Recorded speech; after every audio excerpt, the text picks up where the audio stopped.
Limita. Ahí estamos grabando. Ok.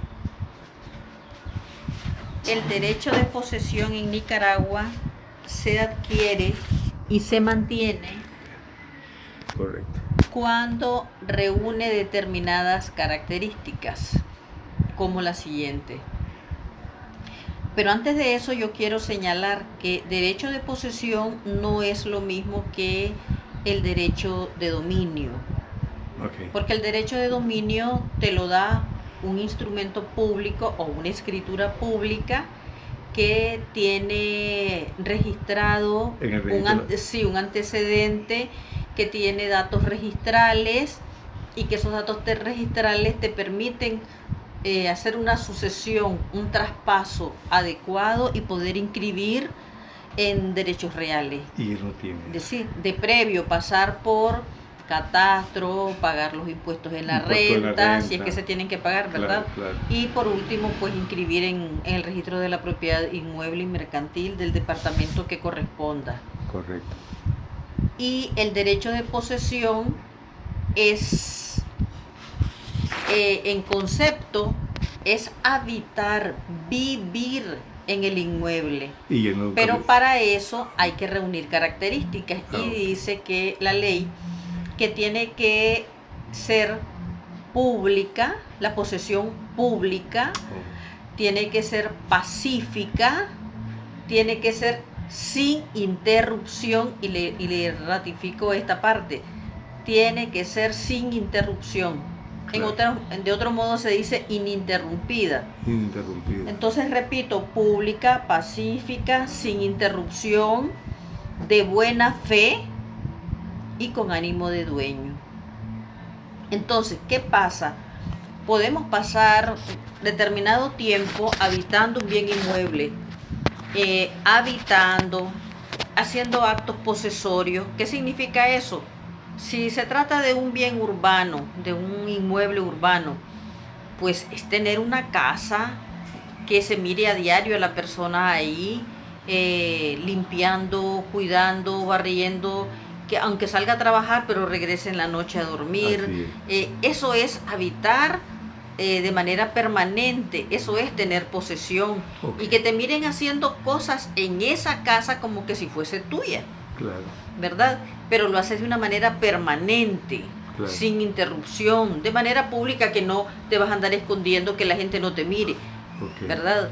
De manera pacífica, no es que alguien te armó pleito para irte a sacar, claro, ya eso dejó de ser pacífico, de buena fe y con ánimo de dueño. Entonces, ¿qué miro yo cuando yo le pregunto cuánto tiempo vivió y ahora cuánto tiempo tiene de no estar? De no estar. Entonces, si es así, que X persona estuvo habitando 20, 30 años y ahora tiene 20, 30 años de no estar, entonces ha perdido la posesión. Ok. Él.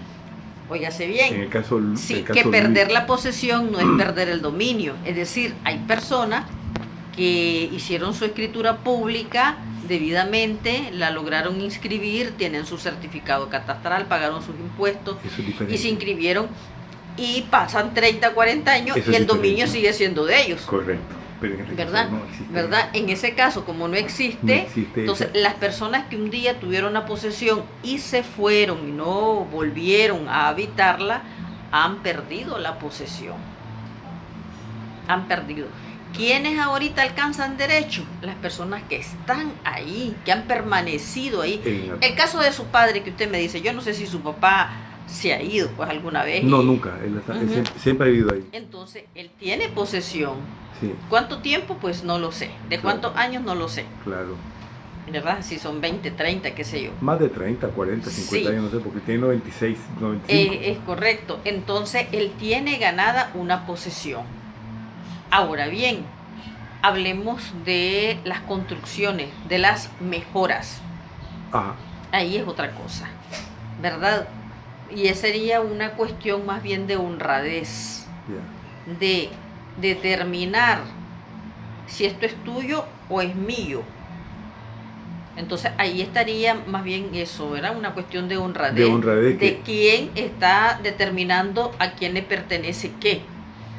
Si las 3 casas que hay o 4 casas que hay, se sabe con certeza quién las construyó y bajo qué concepto las construyeron. Claro. Digamos, cuando pusiste ahí un pilar o una pared, es decir, quién te lo permitió. En ese momento se sabía de que era Luis Alberto el que estaba construyendo y que por consiguiente esa construcción le pertenecía a Luis Alberto. Claro. Y porque ¿verdad? mi papá le dijo, hacer tu casa allí. Entonces eso es otra cosa. La mejora pues le pertenece a quien la hizo. Claro. ¿Verdad? Porque tampoco tienen documentos para demostrar un contrato, No, un acuerdo familiar, algo que diga, ¿verdad? Yo te permito aquí que tomes tantas varas por tantas varas para que construyas tu casa. Claro. Entonces ahí más bien es cómo reconoce cada quien a quién le pertenece la mejora. Ahora quiero dejar a salvo algo. Cuando se construye en una propiedad que no te pertenece y que es ajena, ahí hay peligro. Eso es otra cosa. Ahí hay peligro, Sí, claro. ¿verdad?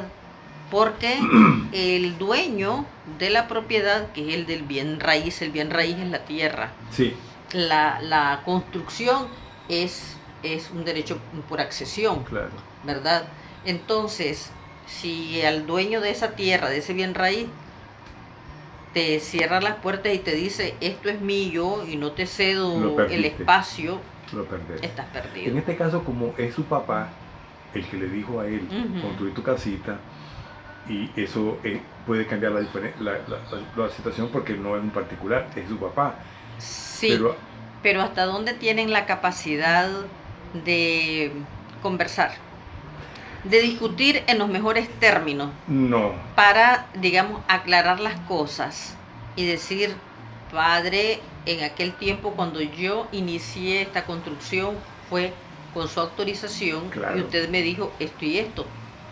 ¿Eso se mantiene o se niega ahora? Claro. Es cuestión, digamos, de lealtad. De lealtad, de diálogo, de saber hablar. Claro. Si el señor a sus 95 años todavía tiene la capacidad de discernimiento, de escuchar, de hablar, de reproducir, yo lo que pienso que es necesario tener ese diálogo familiar. Ok. En este caso, es el caso de Luis. De Luis Alberto. En el caso de Juan Carlos es muy distinto, porque él nunca dejó de vivir ahí. Ajá. Él nunca abandonó su casa. Él lo hizo porque hizo una mejora en otro lado, pero él nunca dejó de estar viviendo en su casa. Y ahora también se le está quitando. Exactamente. Entonces él dice que esa casa es de él y el terreno es de él, la casa pues es de él. Entonces, y está peleando por la renta de la casa. Entonces es diferente que el caso de Luis. Sí. Pero al final, doctora, lo que mi hermano quiere, en otras palabras, es que él ir con la ley. Ya. Y él quiere saber si la ley dice, Luis, lo perdiste todo. Entonces él dice, bueno, pues, quiero ver si la ley me da el derecho a mí de votarla. Porque me la quitaron, la casa es mía y yo quiero deshacerla. Si la ley le da ese derecho a él, a Luis y al otro, y a Juan Carlos. Porque tienen una base y es el bien construido, la mejora construida. La mejora construida, correcto. Ahora yo pregunto, por ejemplo, el señor Luis, él tiene pruebas de los costos de esa mejora, de esa construcción. Imposible, porque eso fue hace muchos años. Él no tiene comprobantes de que solo hay todo el barrio. Todo el barrio sabe que esa casa él la construyó. La esposa trabajaba en una tienda en Managua y él trabajaba en el INCAE. Ahí trabajamos los dos. Y ahí él poquito a poco fue luchando, que fue cuando él hizo su casita ahí. Y fue el primero que construyó de todos mis hermanos.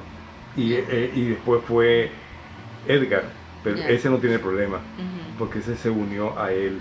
Pero usted me habló de 3 casas, aparte de la de su padre. Es que hay una tercera que... Esa tercera casa es de un hermano que está unido con él. Entonces ese no tiene problema. Él no tiene problema. No, porque Cabolín nunca le va a decir nada a él porque está con él. Okay. Es que hay 5 hermanos que están fuera y 3 que están unidos. O sea, 2 digamos, dos que están unidos con mi papá. Ujú. Y uno de ellos, mi hermana, la que está unida con él, vive en Managua, tiene su casa, tiene, Ya. su esposo es abogado y, Ujú. y ella no tiene problema. El otro vive ahí, él es Sí. jubilado, pero como se unió a ellos, Sí. él no tiene problema. Solo Sí. son dos, Luis y Juan Carlos son los que tienen Sí, problema. sí, sí. Son los dos que tienen el problemita. Entonces, al margen de que ustedes sean familia,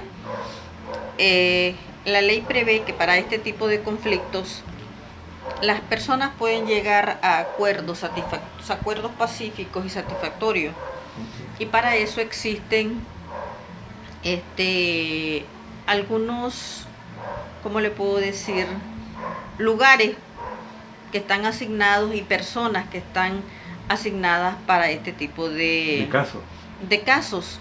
Es más, no podés ir a una demanda si no pasas por ese proceso. por este proceso. Antes. Que se llama trámite de mediación. Trámite de mediación. Sí, entonces en cada lugar, en Managua, por ejemplo, conozco lo de León y lo del Sauce, ¿verdad? Que es lo más cercano que tenemos. Claro. Pero en Managua existen oficinas de la DIRAC. Usted me dijo el otro día. ¿Ya se la dije? Sí, usted me dijo. Entonces, sí o sí, ante cualquier situación de este tipo, es más, si luego quieres llevar a una demanda, no podés ir a una demanda si no has pasado por este trámite de mediación. Doctora, aunque sean familia. No existe otro. No hay otro. Eso es sí, solo sí, como dice usted. Sí, solo sí. No hay más. No hay más. Otro paso ahí no lo puede dar. En este caso, de los que no están, se actúa por poder. Si ellos no están, entonces puede delegar o bien en una persona que tenga un poder generalísimo, por ejemplo del señor Luis Alberto Espinosa, puede mandar a una persona con un poder generalísimo, o puede ir también un abogado a representarlo con un poder especial. Con facultades, sí, ¿verdad? Claro. Para hablar, exponer, decidir, llegar a acuerdos o no acuerdos. Claro. Un poder especial. Mire, doctora, en otras palabras, para hacerlo más resumidito, mi hermano no quiere llegar, dice, a poner una contrademanda, porque él dice que él no quiere matarlo. Él no quiere que él sufra un infarto, que se muera por lo que llegue otro abogado. Él dice que no, eso no lo va a hacer, él no lo va a hacer.